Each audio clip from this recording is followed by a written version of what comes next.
Greetings, friends. It's me, Wayman. This is a video response going out to my colleague across the aisle. Why I'm not an atheist. One, logical inconsistencies. And he wrote a bunch of essays, posted on his blog, and he gets into plenty of rhetoric. And I almost felt, listening to his speech, that I was in heaven myself. And when I came down, I realized that's all it was words, simply because he read some stuff on Wikipedia and he got a lot of things mixed up, mainly atheism and paganism, and so there was some confusion about what that was. And there's a ringing in my ears that tells me not to listen to such things. I almost said baloney, but such things. Because I seem to know otherwise when he starts to talk about how atheists have no morality or no code, and how it's mostly care for yourself and that's it, which is wrong. Even animals will lament. For example, if an elephant calf is stuck in the mud, the mother seems to feel a large amount of emotion for that, and empathy. What is that? You know, if the animal kingdom can establish their own laws, so can we. But it's different because I've read Plato and Aristotle, and there they talk about working towards obtaining the highest forms of virtue. And that's what atheism has, along with everybody else. There are no confessionals that one needs to confess to gain these virtues. You just have to work and strive to attain the highest forms of virtues. We don't know what they are.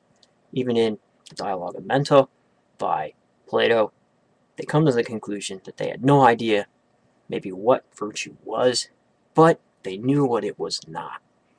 And that's what's interesting, because a lot of times virtues will change culturally, and it is set by the culture. And virtue is by what we even judge the gods themselves. For how would we know if a god was virtuous or not, if it were not for virtue herself? So, say, Wayman, what about all this? So, I've said it before, that the Good Samaritan even could have been an atheist, doing good for the sake of doing good and not for the selfish rewards of heaven. He didn't quote Romans 10:9 and 10 before he helped the one that was robbed and beaten alongside the road, and he was not thinking of the treasures of heaven when he said, take care of this person. If there's any more that needs to be done, let me know and I'll pay the bill. I'll send it in. Beautiful. And also the prodigal son. The father could be virtue. And the beautiful part of that is when his son was feeding the pigs, after he wasted his inheritance, after he wasted his values and virtue on loose living, he was sitting in the pig pen, and the text says he came to himself. Beautiful.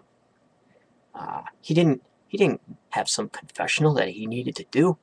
He came to himself, and he remembered his father's house, and he returned to virtue.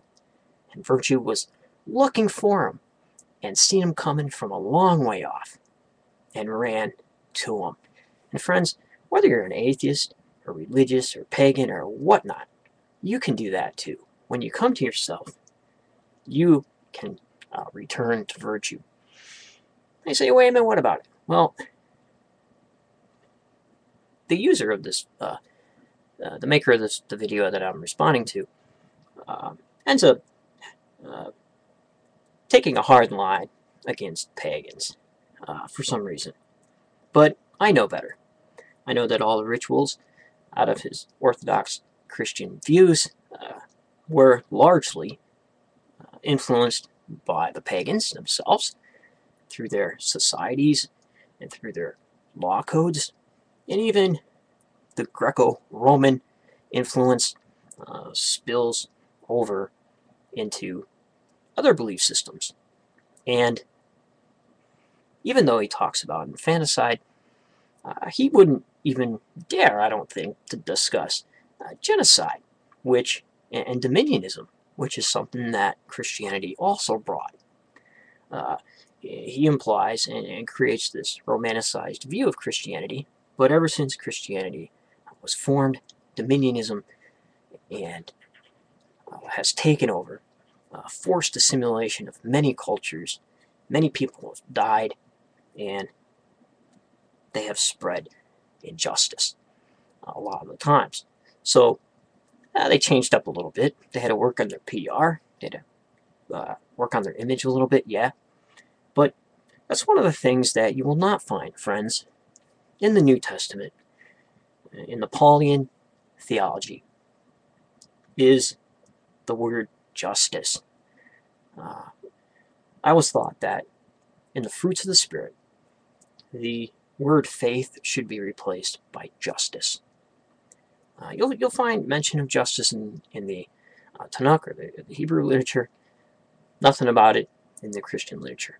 And friends, this person claims he's Orthodox. He came out of atheism, went to Orthodox. What is that? We don't know. The religion of Jesus is a lot different than the religion about Jesus. So I'd ask the user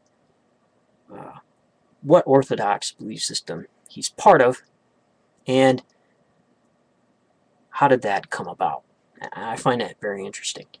So friends, there's nothing more in this life that we can do is to pursue the highest forms of virtue and encourage others to do so.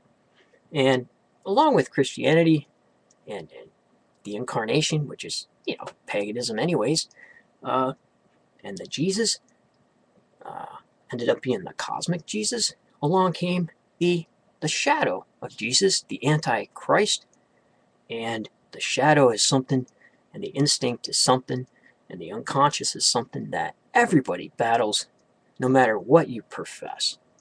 And the more you oppress the shadow, rather than assimilate it and know what it is, it'll well up into the conscious, and if you still don't deal with it, it ends up projecting itself on the outside world, which is where you get your demons and your ghosts and all the horrible things that people end up projecting on themselves or each other.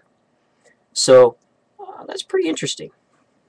There's both a right hand of the deity and the left hand of the deity.